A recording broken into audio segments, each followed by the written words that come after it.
It's just temporary, Mom, my 12-year-old son, Tommy, whispered, trying to find a comfortable position in the backseat of our Honda Civic. His sister, Emma, just 9, had finally fallen asleep beside him, her favorite stuffed penguin clutched tightly to her chest. I gripped the steering wheel harder, fighting back tears as I watched them in the rearview mirror. This was our third night sleeping in the car, parked in the far corner of a Walmart parking lot. My name is Olivia Parker, and at 35, I never imagined I'd be homeless while my husband, Marcus, rented out our children's bedrooms to his relatives. The same rooms I'd spent weekends painting and decorating, making each space perfect for my kids, were now occupied by his cousins who'd fallen on hard times. The rent money will help us get ahead, Marcus had announced last week, not even looking up from his phone as he collected $800 each from his cousins, Mike and Steve. Besides, family helps family. Apparently, that family didn't include his stepchildren. I met Marcus 4 years ago when I was still rebuilding my life after my first husband's death. He seemed like a blessing, charming, successful, and so good with my children. He promised to be the father figure they needed. Now I wondered if that had all been an act. The changes started slowly. First, it was comments about how my kids took up too much space, how their rooms were wasted when they spent weekends at their grandparents'. Then came the suggestions about maximizing our property value. I should have seen the signs. Last Monday, I came home from my shift at the hospital, where I worked as a nurse, to find Mike and Steve already moved in. My children's belongings were piled in garbage bags in the garage. "You're overreacting," Marcus had said when I confronted him. "The kids can sleep in the car until we figure something out. It's good income. Mike and Steve each paid 3 months in advance." I stared at him, not recognizing the man I'd married. "Their children, Marcus. They need their beds, their space." He just shrugged, pocketing the rent money. "Life isn't fair sometimes. They'll learn to adapt." What Marcus didn't know was that I'd been preparing for something like this. Call it intuition or just good planning. But 6 months ago, I'd started documenting everything.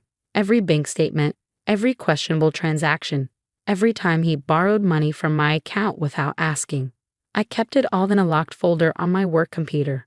The thing about being a nurse is that you learn to notice patterns, to trust your instincts when something feels wrong. And something had felt wrong for months. My phone buzzed with a text from Marcus. "Mike and Steve's friends might need rooms too. We could convert the garage. Good money in it." I didn't respond. Instead, I opened my email and clicked on a message from our bank that had arrived earlier that day. My hands trembled as I read through the statement, confirmation of what I'd suspected. The rent money Marcus had collected, $4,800 in total, had been deposited into his personal account. The same account he'd opened shortly after we married, the one he claimed was for business expenses, the same account that showed regular transfers to an online gambling site. Tommy shifted in the back seat, trying to find a comfortable position. "Mom," he whispered, "are we going to be okay?" I looked at my children in the rearview mirror, their faces illuminated by the parking lot lights. Emma still clutched her penguin, and Tommy tried so hard to be brave. They deserved so much better than this. "Yes, sweetheart," I said, my voice steady despite the anger and determination building inside me. "We're going to be more than okay." What Marcus didn't know was that tomorrow morning I had an appointment with the bank's fraud department. The documentation I'd been gathering wasn't just about his gambling, it was about our mortgage too. The house he so casually rented out, it had been paid for with my late husband's life insurance money. My name was the only one on the deed. Marcus thought he was so clever, turning our home into his personal income stream. He had no idea that while he was busy collecting rent, I was building a case that would bring his whole scheme crashing down. As I settled back in my seat, trying to find a position comfortable enough to sleep in, I thought about the bank records saved on my work computer. Tomorrow would change everything. Marcus was about to learn a harsh lesson about family and about underestimating a mother protecting her children. The sound of Emma's steady breathing and Tommy's occasional shifting filled the car. Despite everything, despite sleeping in a car while strangers occupied their rooms, my children were resilient. They were stronger than Marcus gave them credit for. They were stronger than he thought I was too. My phone buzzed again. Another text from Marcus. "Found 2 more potential renters. Could clear $2,000 a month easy." I smiled in the darkness, a cold, determined smile. Let him make his plans. Let him think he had all the power. By this time tomorrow, he'd realize just how badly he'd miscalculated. The bank records would show everything: the gambling, the misappropriated rent money, the attempts to profit from property he had no legal right to. But more than that, they would show who really owned our home. As I finally drifted off to sleep, I held on to that thought. Tomorrow would be different. Tomorrow we take back what was ours. And Marcus? He was about to learn that some forms of family betrayal come with consequences he couldn't talk his way out of. The bank's conference room felt too small, too warm. As I spread the documents across the polished table, Mr. Andrews, the fraud investigator, studied each page with careful attention, his expression growing grimmer by the minute. "Mrs. Parker," he said finally, looking up from the stack of papers, "this is more serious than we initially thought. Your husband hasn't just been collecting unauthorized rent. He's been running what appears to be an illegal subletting operation through multiple properties." My hands froze over the paperwork. Multiple properties.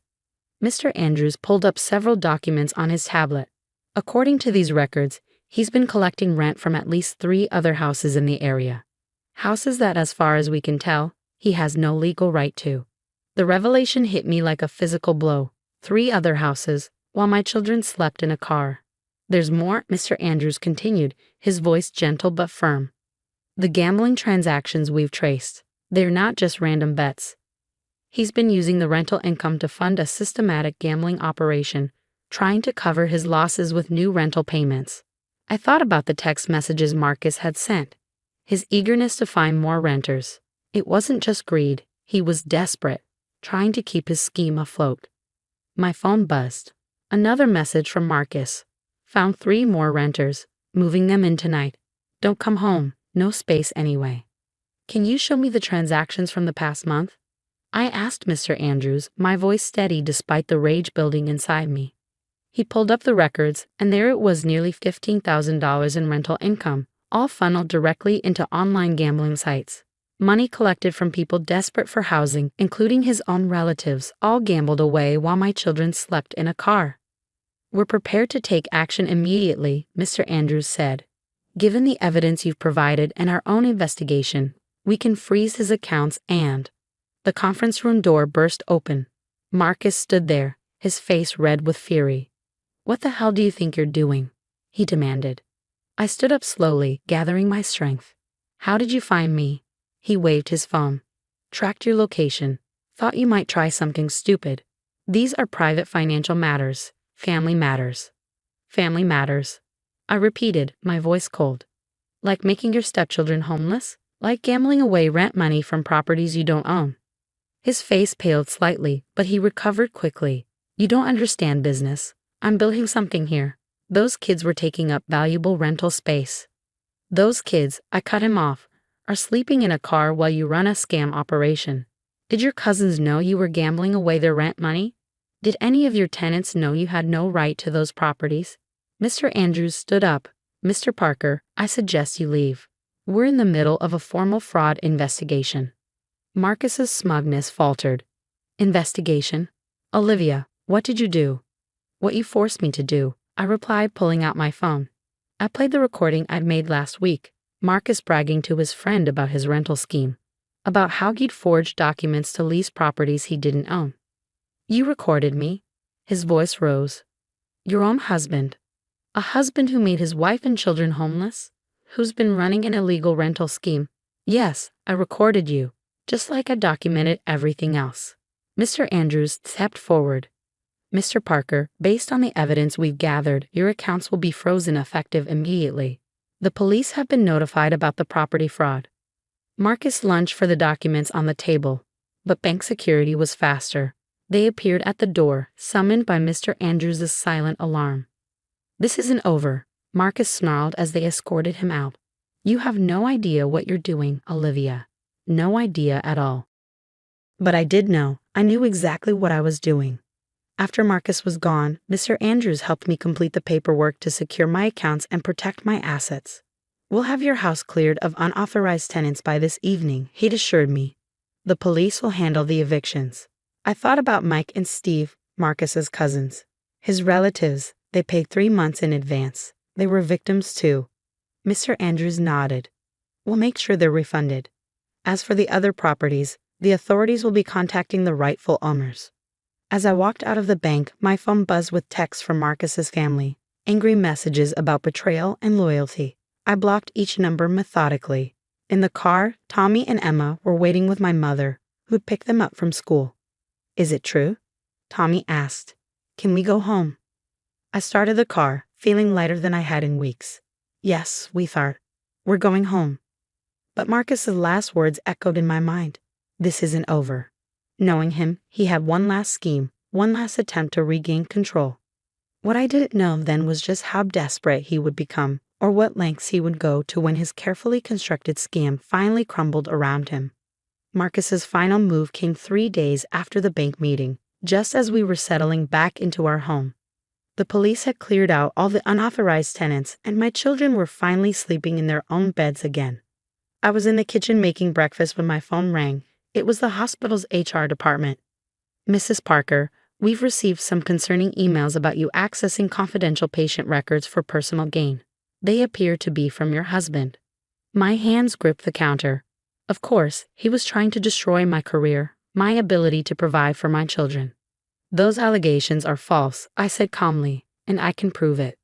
What Marcus didn't know was that every time I accessed hospital records, it was logged and monitored. His desperate attempt to discredit me would only prove his own malice. Later that afternoon, as I sat with the HR director showing her my authenticated access logs, my phone buzzed with urgent texts from neighbors. Marcus was at the house. I called the police immediately, but by the time they arrived, he had already broken in. He wasn't there to reconcile or apologize. He was there to destroy evidence. But Marcus had made one final critical mistake. When the police entered, they found him frantically searching through my home office, ripping through files and drawers. What he was looking for wasn't there. Every important document, every piece of evidence was safely stored in a digital format, backed up to secure servers.